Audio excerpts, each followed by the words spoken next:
Hello friends, इस lecture में हम मिश्रण अथवा मिक्सचर टॉपिक के ऊपर चर्चा करेंगे। चर्चा शुरू करने से पहले हम आपको बता दें, अपने स्टूडेंट्स के बेनिफिट के लिए हमने एक वेबसाइट बनाया है जो कि है education-adda.com। तो देखिए, इस वेबसाइट की लिंक आपको इस वीडियो के डिस्क्रिप्शन बॉक्स में भी मिल जाएगी। और क्या क्या आपको मिलेगा इस वेबसाइट पर, तो previous year questions paper, important questions, important notes और आपको टेस्ट सीरीज भी अवेलेबल होगा। और बाकी आपको टॉपिक वाइज वीडियो लेक्चर्स भी अवेलेबल है। ठीक है, तो कैसे आप लाभ उठा सकते हैं, देखिए आपको क्या करना है, एजुकेशन डैश अड्डा विजिट करना है। उसके बाद मेन्यू ऑप्शन में जाना है। मेन्यू ऑप्शन में आपको कंपटीशन अड्डा मिलेगा, उसे आप सेलेक्ट कर लें और सारा मटेरियल वहीं पर आपको मिल जाएगा। ठीक है, चलिए तो चर्चा शुरू करते हैं। देखिए, इस सवाल में क्या बोला जा रहा है, दूध तथा पानी किस अनुपात में मिलाया जाए कि मिश्रण को क्रय मूल्य पर बेचने पर भी 16.2/3% का लाभ हो। ठीक है, मिश्रण को जो है क्रय मूल्य पर बेचा जा रहा है, लेकिन क्रय मूल्य में यह नहीं बताया जाएगा आपको। देखिए, क्रय मूल्य अगर हम मान लेते हैं तो वो आपका सिर्फ दूध का रहेगा। ठीक है, पानी का तो शून्य होगा। तो जब मिश्रण करेंगे तो क्रय मूल्य मतलब कि औसत मूल्य हमारा 1 रुपए से कम हो जाएगा। अगर 1 रुपए हम मानते हैं तो 1 रुपए से कम हो जाएगा, तभी व्यापारी को जो है 16.2/3% का लाभ होगा। तो क्या अनुपात होगा वो हमें ज्ञात करना है। ठीक है, तो पहले तो हम मान लेते हैं कि 1 लीटर का दूध माना 1 किलोग्राम किलोग्राम दूध का क्रय मूल्य, दूध का क्रय मूल्य बराबर 1 रुपए है। ठीक है, अब देखिए बोला जा रहा है कि मिश्रण को भी बेचा जा रहा है 1 रुपए पर ही बेचा जाएगा जो क्रय मूल्य है। ठीक है, तो 1 किलोग्राम दूध का विक्रय मूल्य, किलोग्राम दूध, दूध नहीं बोल सकते, वो मिश्रण है। ठीक है, मिश्रण का विक्रय मूल्य जो दिया हुआ है वो 1 रुपए के बराबर होगा। विक्रय मूल्य बराबर 1 रुपए। ठीक है, लाभ प्रतिशत हमें दिया हुआ है 16.2/3%। ठीक है, लाभ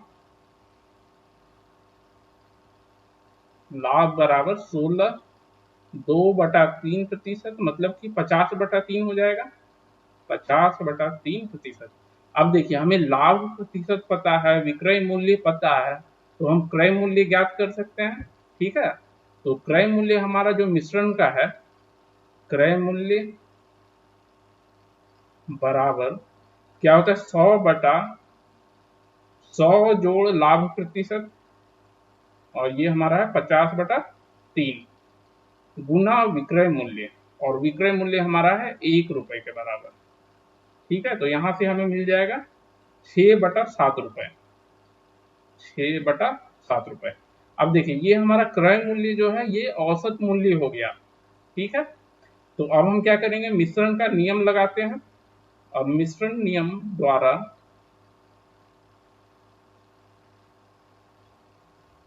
मिश्रण नियम द्वारा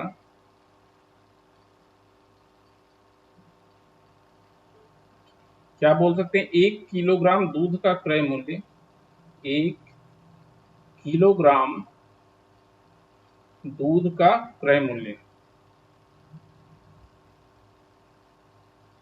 क्रय मूल्य। ठीक है, ये हमारा था 1 रुपए के बराबर, तो यहाँ 1 रुपए लिख लेते हैं।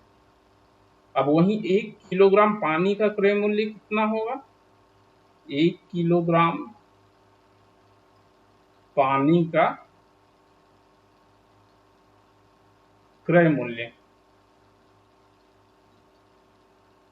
देखिए, पानी तो आपको मुफ्त में ही मिल जाएगी, तभी तो वो मिला रहा है पानी। ठीक है, तो ये आपका 0 रुपया हो गया। अब देखिए, हमारा औसत मूल्य जो है, औसत क्रय मूल्य है 6/7 रुपए। तो यहाँ औसत आप लिख लीजिए, औसत 6/7 रुपए हो जाएगा। 6/7।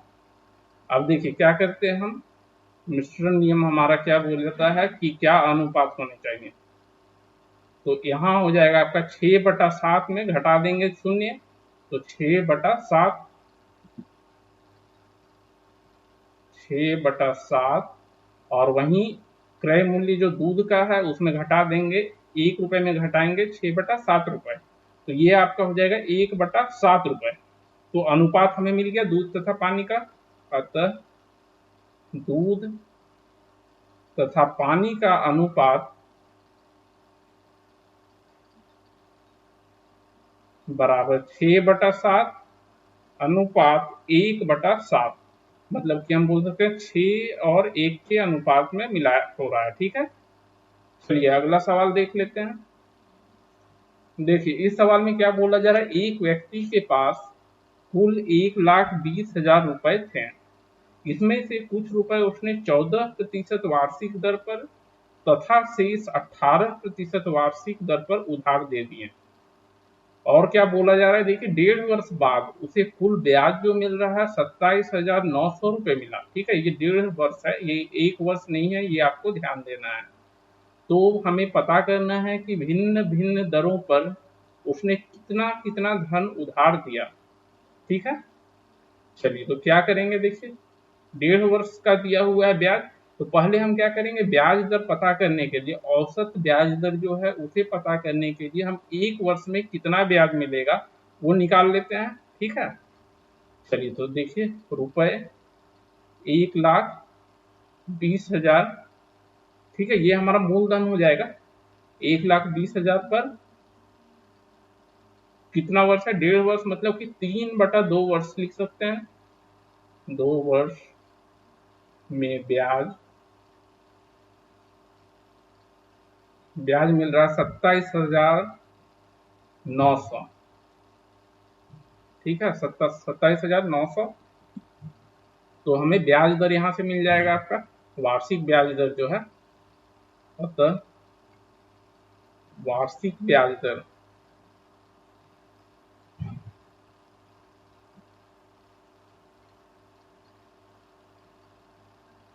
क्या होता है, देखिए सूत्र आपका, तो 100 गुना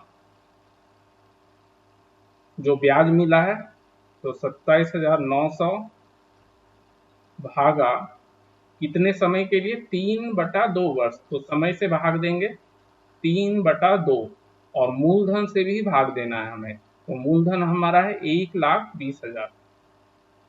ठीक है, और यहाँ से हमें मिल जाएगा जो दर है ये प्रतिशत में होगा आपका 31/2%।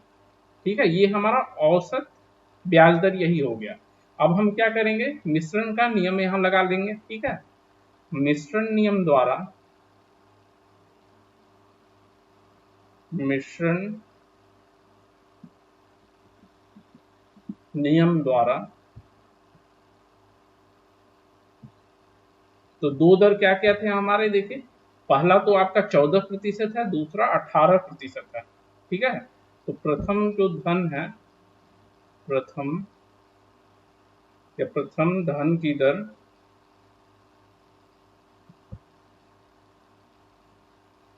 ये आपका दिया हुआ है 14%, और वहीं दूसरे धन की दर 18%। दूसरे धन की दर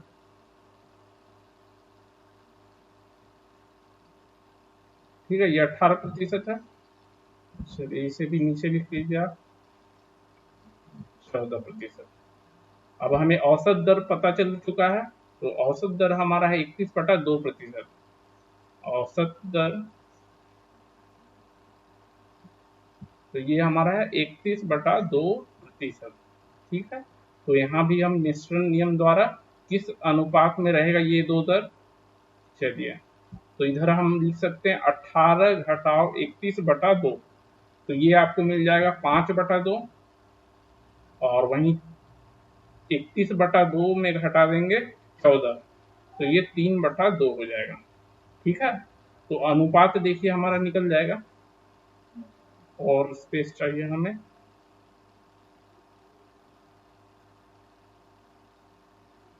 तो अनुपात देखिए क्या हो गया, 14% की दर, 14% पर दिया गया धन, दिया गया धन, और 18% पर जो दिया गया धन है, तो ये उनका अनुपात हो जाएगा। ठीक है, 18% पर दिया गया धन।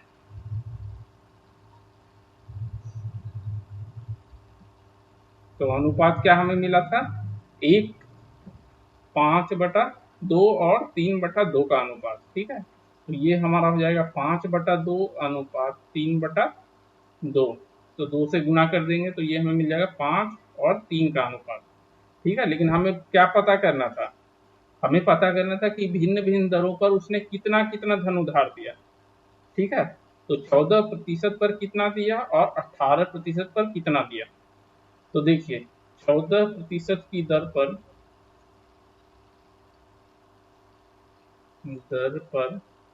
दिया गया धन, कुल धन कितना दिया गया, 1,20,000 रुपए।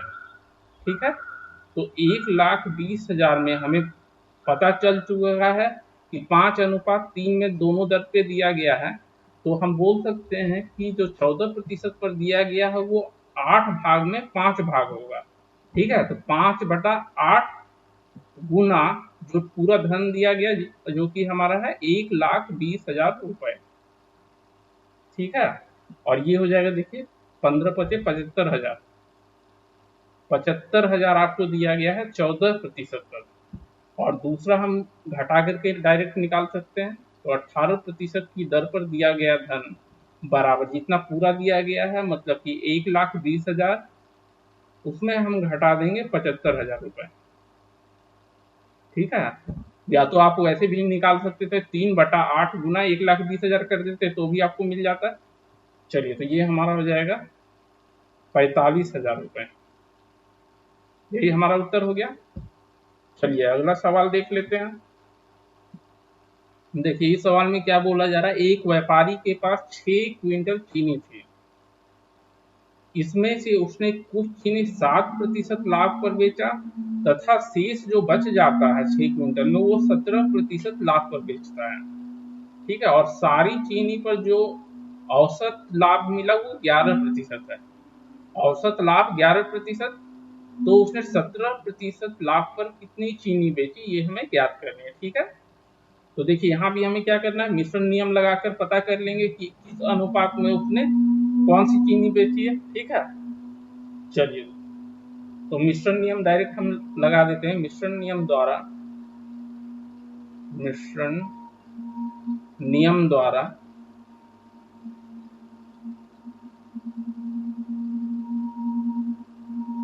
पहली बिक्री पर जो लाभ है, ठीक है, पहली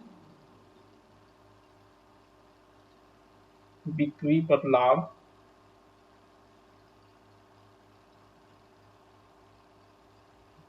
कितना प्रतिशत है, ये 7%।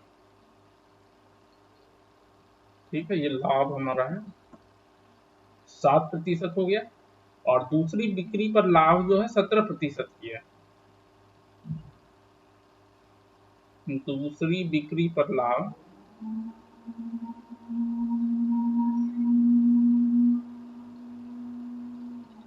17% का है। और औसत लाभ जो है हमारा वो 11% दिया हुआ है। देखिए औसत लाभ 11%। अब देखिए हम कैसे निकालेंगे कि क्या अनुपात होगा, तो आपको 17 में घटाना है 11। ठीक है, 17 में 11 घटाएंगे तो ये आपका हो जाएगा 6। वहीं 11 में 7 घटाना है तो ये 4 हो गया। तो 6 और 4 के अनुपात में, ठीक है, जो 7% जिस पर लाभ होती है वो उसका अनुपात 6 हो जाएगा और दूसरे का 4 हो जाएगा। लेकिन हमें ज्ञात करना है कि 17% लाभ पर कितनी चीनी बेची। ठीक है, तो 17% लाभ, अब पहले तो अनुपात हम निकाल लेते हैं। पहली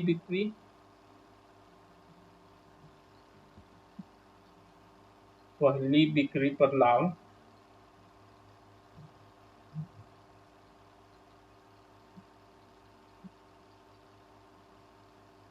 पर लाभ, ठीक है, पहली बिक्री पर बिक्री की चीनी की मात्रा पर पहली बिक्री की चीनी की मात्रा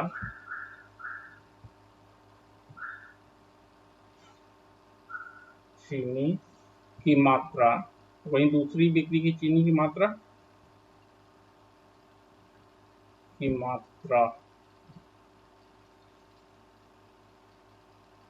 तथा अनुपात जो हमारा हो जाएगा दूसरी बिक्री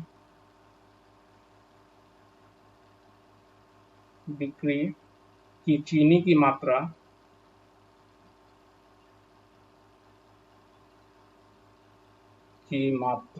तो 6:4 हो जाएगा, बराबर 6:4, और हम बोल सकते हैं 3:2, 2 से भाग दे देंगे दोनों, ठीक है, आंसर हर दोनों को। और हमें ज्ञात करना है कि 17% वाली चीनी पर कितनी थी, ठीक है, कितना आपका 6 क्विंटल में कितना बेचा गया 17% लाभ दर पर। अतः 17% लाभ पर बेची गई चीनी की मात्रा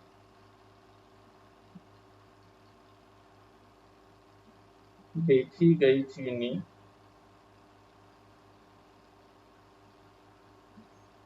अब देखिए 5 भाग में जो है 2 भाग जो है 17% पर बेची जा रही है, तो क्या करेंगे 2/5 और पूरा दिया हुआ है 6 क्विंटल, ठीक है, 6 क्विंटल मतलब 600 किलोग्राम, ठीक है, ये हमारा किलोग्राम में उत्तर होगा, किलोग्राम, ठीक है, 12×2 = 24, 240 किलोग्राम हो जाएगा, यही उत्तर हो जाएगा हमारा। चलिए अगला सवाल देख लेते हैं।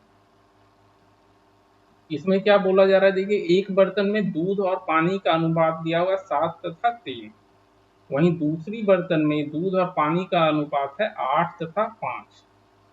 दोनों बर्तनों से किस अनुपात में मिश्रण लिए जाएं कि इन्हें मिलाकर बने मिश्रण में दूध और पानी का अनुपात 42 तथा 23 हो जाए, ठीक है, तो दो आपका मिश्रण है, दोनों से कुछ कुछ लिया जाता है, और जो तीसरा मिश्रण बनता है उसमें दूध और पानी का अनुपात 42 तथा 23 हो जाएगा, ठीक है।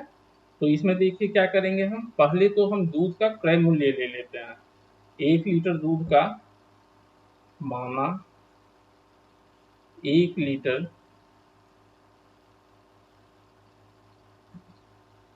1 लीटर दूध का क्रय मूल्य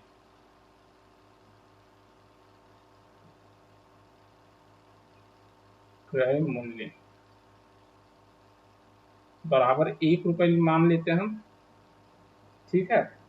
अब देखिए अगर पहले मिश्रण की बात करें तो 10 भाग में इन दोनों को आप जोड़िएगा तो 10 मिलेगा, 10 भाग में 7 भाग दूध है, ठीक है, तो पहले मिश्रण का क्रय मूल्य कितना हो जाएगा 7/10 गुना 1 रुपए, ठीक है, 7/10, 10 भाग में 7 भाग दूध है, तो पानी तो आपको मुफ्त में मिलेगी, तो 7/10 रुपए हो जाएगा पहला मिश्रण का क्रय मूल्य।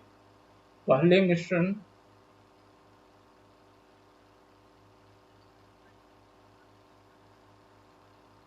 पहले मिश्रण में दूध,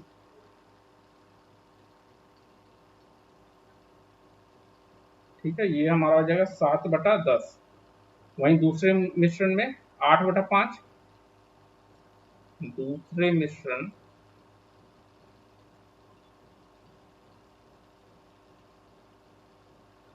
में दूध की मात्रा,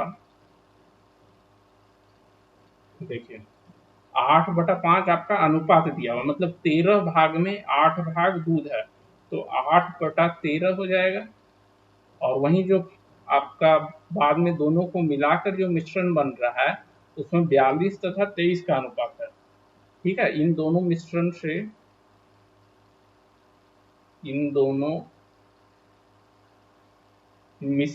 बना दूध,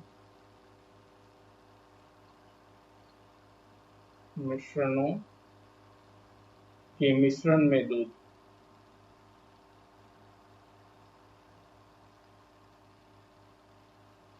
में कितना हो जाएगा, दोनों को जोड़ेंगे तो आपका 65 हो जाएगा, ठीक है, 42 जोड़ 23 तो 65 हो गया, और 65 भाग में 42 भाग आपका दूध होगा, ठीक है।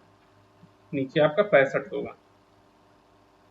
ठीक है, अब देखिए औसत दर यही होगा आपका, क्योंकि 65 भाग में 42 भाग दूध है, तो औसत दर जो है दूध का मिश्रण का, ठीक है, वो 42/65 रुपए हो जाएगा। वहीं पहले मिश्रण की अगर हम बात करें, क्रय मूल्य इसका 7/10 रुपए हो जाएगा और दूसरे मिश्रण का 8/13 रुपए। ठीक है, तो अब हम मिश्रण का नियम लगाते हैं यहाँ पर। मिश्रण नियम द्वारा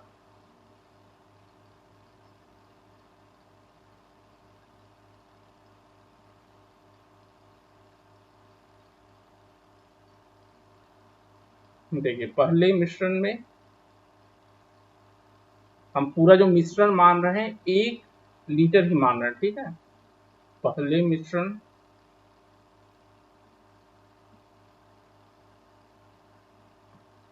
के 1 लीटर दूध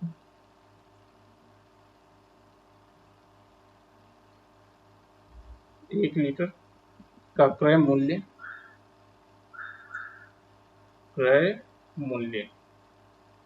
वहीं मिश्रण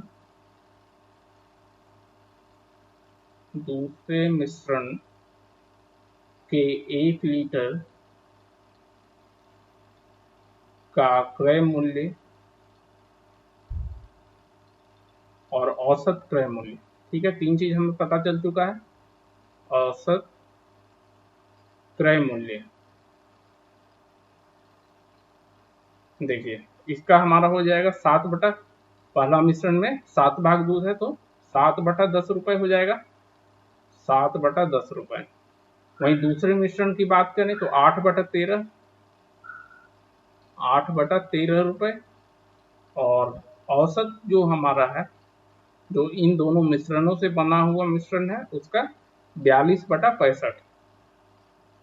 ठीक है, तो अब देखिए हमें अनुपात मिल जाएगा कि दोनों मिश्रणों का अनुपात कितना है।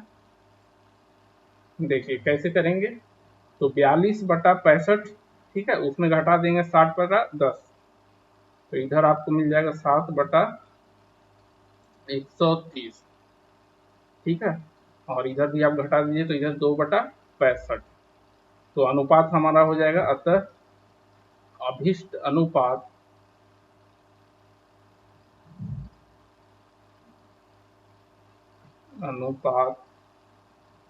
बराबर 2/65। ठीक है, पहले मिश्रण का अगर 2/65 भाग होगा तो दूसरे मिश्रण का 7/130, और यहाँ से आप 130 से गुना कर दीजिए दोनों पदों को, तो ये आपको मिल जाएगा 4/7 या 4 और 7 का अनुपात। ठीक है, यही हमारा उत्तर हो जाएगा। चलिए अगला सवाल देख लेते हैं। देखिए इसमें क्या बोल रहा है, सभी प्रश्नों में हमने देखा था तो 2 तरह की चीजें होती थी जिसको मिलाई जाती थी। यहाँ 3 प्रकार के हैं। ठीक है, 3 प्रकार के गेहूं हैं जिनके क्रय मूल्य दिया हुआ है आपको। पहले प्रकार का 4.80 रुपया, दूसरे गेहूं का जो दिया हुआ है क्रय मूल्य 5.76 रुपया, तथा तीसरे का 6.96 रुपया प्रति किलोग्राम है। तो हमें पूछा जा रहा है कि किस अनुपात में मिलाया जाए कि मिश्रण का जो औसत क्रय मूल्य हो जाएगा वो 5.64 रुपया प्रति किलोग्राम है। ठीक है, तो इसमें देखिए क्या करेंगे, इसमें हमें मिश्रण नियम ही लगाना है, लेकिन हमें 2 बार लगाना पड़ेगा, क्योंकि मिश्रण नियम जब हम लगाते हैं तो क्या करना होता है, 2 चीजों को लेकर उसका पहले हम अनुपात निकाल लेते हैं।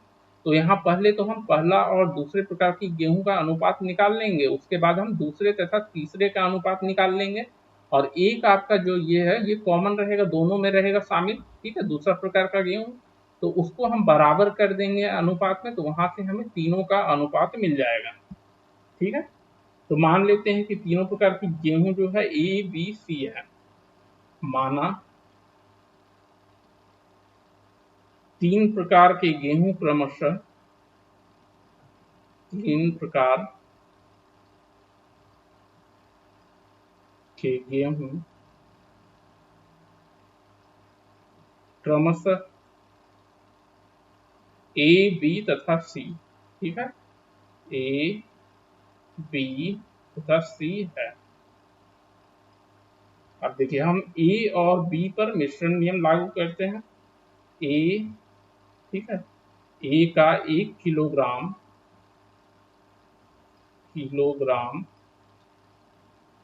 का मूल्य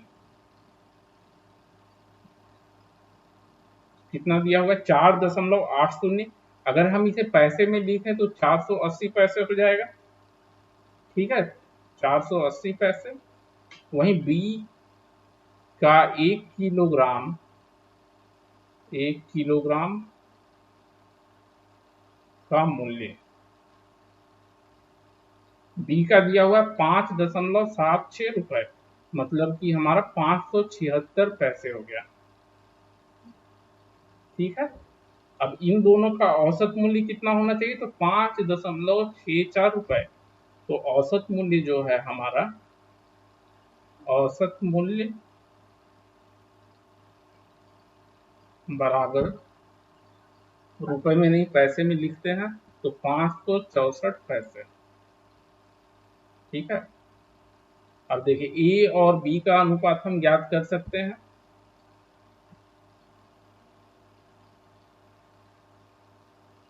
देखिए ए हमें कैसे मिल जाएगा, ए का आपका 576 में 564 हम घटा देंगे तो ये 12 मिलेगा। वहीं 564 में अगर 480 घटाते हैं तो ये हमें 84 मिलेगा। तो ए और बी का अनुपात हमें पता चल गया। ठीक है, अतः ए और बी का अनुपात बराबर 12 और 84 का अनुपात। ठीक है, ये हमारा 84 है, इसे ठीक से लिख लीजिए। ठीक है, ये अनुपात हो गया हमारा 12 और 84। तो इसे अगर हम 12 से भाग दे दें तो 1:7। ठीक है, ये ए और बी का अनुपात हो गया। अब हम क्या करेंगे, बी और सी का अनुपात फिर निकाल लेंगे। चलिए ऐसे ही हम उसे भी निकालते हैं।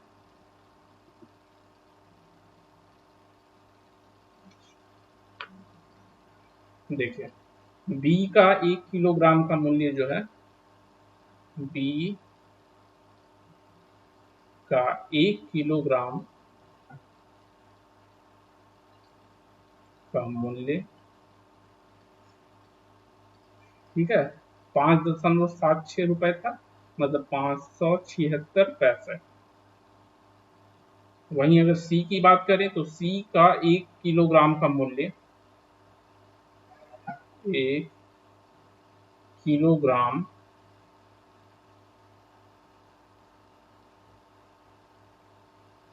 ठीक है, सी का देखिए कितना दिया हुआ है, सी का हमारा 6.96 रुपए प्रति किलो।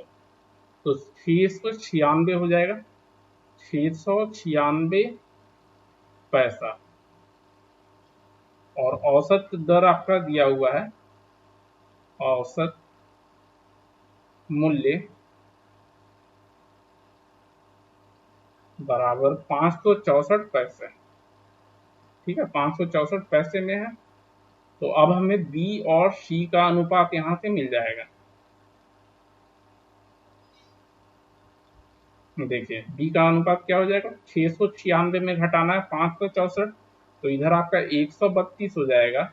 वहीं 564 में 576 घटाएंगे तो इधर 12 हो गया।